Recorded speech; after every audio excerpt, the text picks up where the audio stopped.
synchronicities that Lincoln with Rennes-le-Chateau are quite amazing, from the pure fact that the guy who started the Holy Blood, Holy Grail in this country had the surname Lincoln, and even more so that Hollywood decided to visit the cathedral to film scenes for the Da Vinci Code, which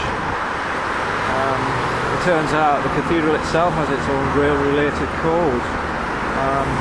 Another obvious comparison is that the Rennes-le-Chateau church, like the cathedral, is high up a hill, and before the cathedral was built, we had a church of Mary Magdalene up there, very much like at Rennes-le-Chateau. And as you can see from this scene before us, we have our own version of a Tour Magdala, and pretty much the same relationship and distance as over in France. And perhaps the most significant thing is that Lincoln Cathedral, like the church of Rennes-le-Chateau, has its own demon guardian.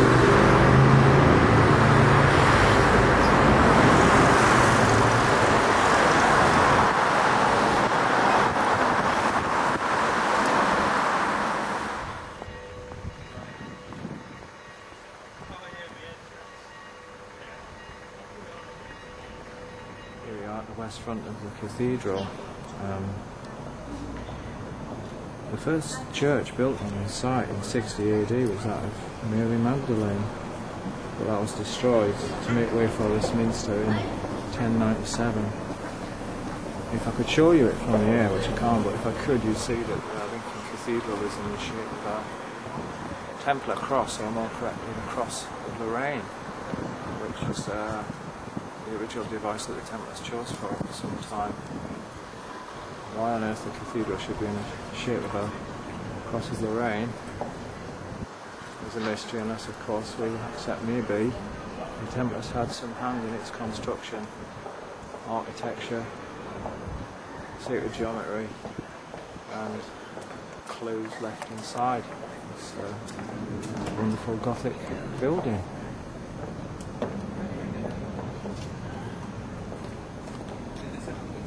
We are at Temple Gardens in front of the cathedral. We're looking at temples styled after and copied from the Greek designed Chiragic monument of Thrasyllus.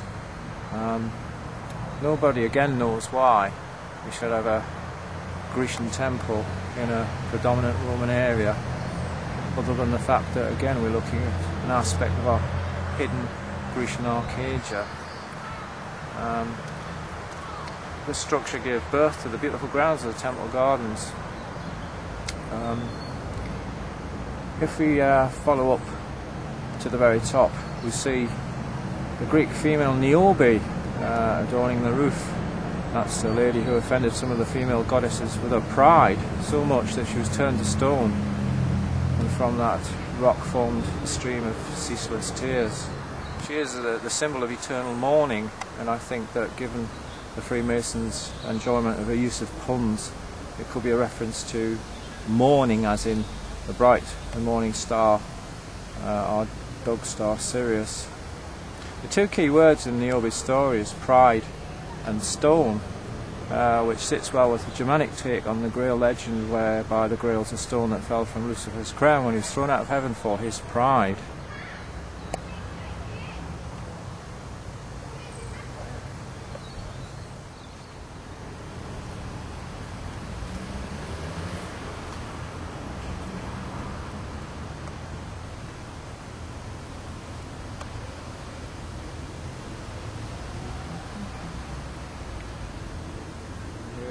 Plaque which encrypts Sion and Roy. We're only a few hundred yards away from the Lincoln Da Vinci final location.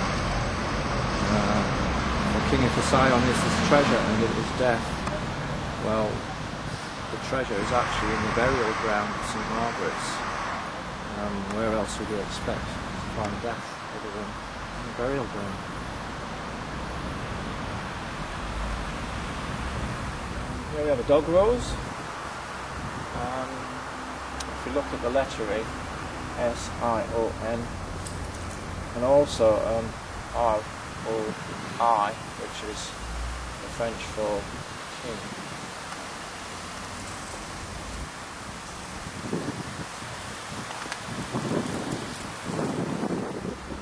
here we have the 0 degrees or 0 meridian, which is associated with the Rennes-le-Chateau mystery.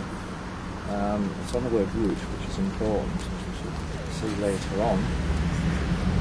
Tennyson holding in his hand a route studied by his canine companion. The southeast corner of the cathedral is the statue of Queen Eleanor of Castile. It's interesting to note that there were rumours that on the original Rennes-le-Chateau parchments was a seal of Queen Blanche of Castile. Now, Eleanor here is pregnant, and nobody's actually announced that, but you can clearly see she's pregnant. And she's looking over directly, 33-degree angle towards the market stall within the St Margaret's burial grounds. Given that Eleanor's pregnant, there's no sexual temptation, as with the shepherdess in Poussin's depiction. She too appears to be pregnant.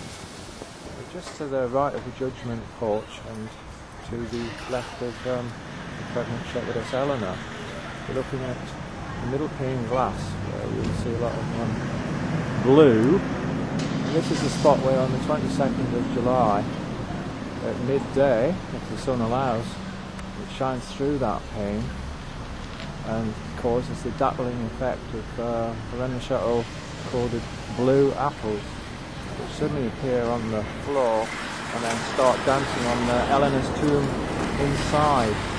I've actually witnessed this myself, and it's quite spectacular.